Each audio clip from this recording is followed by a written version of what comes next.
Diego Dallo with the heroics.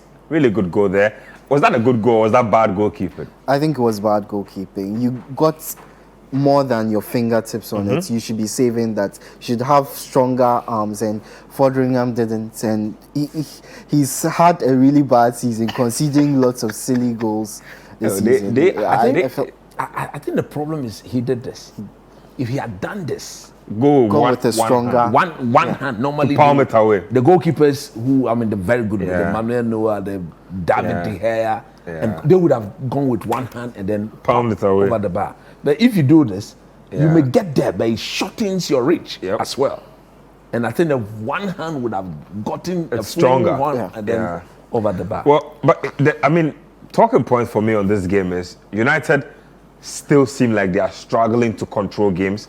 They are struggling to create enough chances. They struck the woodwork a few times, but I couldn't help but notice that a lot of those were from distance. Yeah, and I've already mentioned how United are in the top 3 when it comes to shots on goal, but they dropped to below 8th place when it comes to shots on target. They are being forced to shoot from long range, which of course reduces the chances of scoring. They are being forced to take shots, low chance shots. When they get into positions where they should pass, the players tend to take the shots instead of making the extra pass. And there are a couple of things that worry me about United. First of all, they are not scoring goals. They've scored 11 goals so far this season. Let's go through their goal scorers. 3 for Bruno Fernandes. 3 for Scott McTominay, rather. Wow. Who is not considered a starter. By match day 9, McTominay has 3 goals? 3 goals. 2 for Bruno Fernandes. And then 1 each for Casemiro, Mejbri, Rashford, Dalot, Varane. And Christian Eriksen. That's interesting. Fine, the goals are coming from a lot of places, but they are not frequent. Haaland has scored, it's in there as well. No, he's not in the Premier League. Okay, he's not scored in the league Premier League, yes. And then there are goals coming from a lot of places, but they are not frequent enough. How do you have your striker, Rashford, with 1 goal so far in 9 games? That's unacceptable. Bruno Fernandes has at least chipped in with a couple. Højlund is yet to score. On the other side, Anthony has not had enough games to score any goal. Sancho, of course, we know his issues. You have Pelestri and Garnacho. No one is getting goals for United. And that is a huge problem for a team that is conceding a lot as well. They've conceded 13 goals, which means a -2 goal difference already this season. That needs to improve if United are going to get any result. The other thing that worries me is the fact that they conceded almost immediately after scoring. And that's been a feature of their season so far. In this game, it was 5 minutes. It was 5 minutes after they got a goal. Against Bayern Munich, they conceded twice after conceding 2 goals against Bayern Munich. And there was the Galatasaray match. They conceded twice after scoring in that match. Against Arsenal, they conceded just 90 seconds after scoring. This is a feature of their game. The players don't seem to have a settled mindset after they get goals. It's always they always get a little overexcited. Yeah, they have their heads in the clouds after they get a goal. And for a United team that used to be so disciplined under say Alex Ferguson, even under Mourinho, under Louis van Gaal, to be so indisciplined again under Ten Hag, who is supposed to be the disciplinarian. It's very tough to watch, and I think he needs to work on the mentality of these players. It's not looking good. Let me take a break here. I'll give coach a bit on that United game, what they need to change to get more goals, why they are leaking as many goals in the back as well, and why they always tend to concede after scoring. So there's a lot to unpack with that conversation. Let's take a quick turnaround. We'll come back on Scorecard. Welcome back to Scorecard here on Citi TV. Coach, let's get into the bits about United. I think Edwin highlighted a few of those issues. First of all, the lack of goal scoring. Where does Ten Hag begin to address that? Is it internal? Does he need to buy more strikers? And then talk to me about letting in a lot of goals at the back. Does that have a direct connection with trying to play out from the back through the goalkeeper? No, I think I will address the second one first. Okay. I think the lack of consistency at the back has caused that. So many changes. And that is one department that you normally will not touch if you are a coach. Your goalkeeper and your established back four.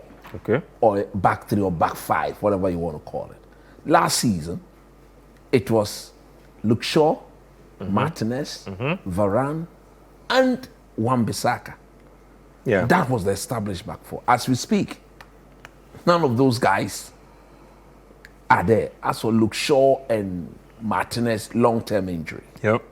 Martinez came back at the start of the season, but still wasn't that fit. Now, Varane, in my view, is the defender I think should be the leader at the back. But again, he hardly stays fit. So the next moment, it is Johnny Evans and it is Harry Maguire. No Manchester United supporter ever Dreamt that this would be the defensive partnership. Pair. And the fact that Malacia, who could deputize for Luke Shaw, is not there. Reguilon, who came in, has also gotten himself what? Injured. Now, if you look at that back line, Victor Lindelof is trying his possible best. When Amrabat came, the coach felt that he could do a job at left back. But he tried and it didn't work. So he's brought Amrabat to his favorite position. Yeah. And I must say that he's doing extremely very, very well. So as for the conceding of goals, it has to do with don't forget, Onana himself is a new goalkeeper working with a completely new set of players. And his set keeps changing every week. Exactly. And look, that is one department you want to stick to for weeks. We saw when Chelsea was Chelsea. Yeah. When United, there was Ferdinand, there was Vidic, there was Evra, there was Gary Neville, there was Wes Brown. You hardly touch that. The manager could do all the changes, but for his back five, Edwin van der Sar. So they had established chemistry going on for them. So that is why, in my view, I think Man United are conceding too many goals of late. Now, when you go to the lack of goal scorers, Marcus Rashford personally has been very wasteful. Look, we shouldn't be saying Rashford have scored 1 out of 9. We've watched him play. Yeah. We've seen the chances he's missed. Even in this game, look at the one he flushed. He missed more or less a setter. All he needed to do was to hit the target. And that ball would have been. He's missed a lot of those, actually. He's missed a lot of those. For Bruno Fernandes, he's a midfielder. He's been given the task to do a lot more creativity and assist, which he's done. And at times he will score. And credit must be given to him. Look, the player that has shocked me, in my view, is Scott McTominay. He scored in back-to-back games. Yeah. But his biggest problem, you talked about the lack of control.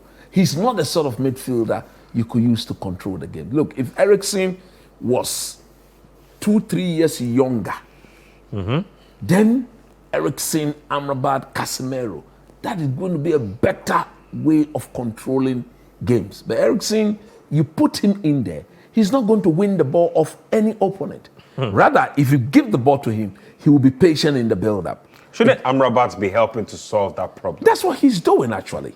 Because if you look at him yesterday, and since he's been in the team, anytime he's played in midfield, he's controlled the game. He's not rushed it.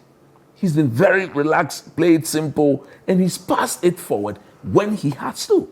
Yesterday, he was Man United best player in passing the ball forward, in holding on to the ball, especially in that second half, in calming everybody down. But like I said, if you're going to be depending on McTominay, if you're going to be dependent, Amrabat needs a partner. Unfortunately, Casemiro didn't play yesterday, and the Casemiro-Amrabat partnership has only played together once.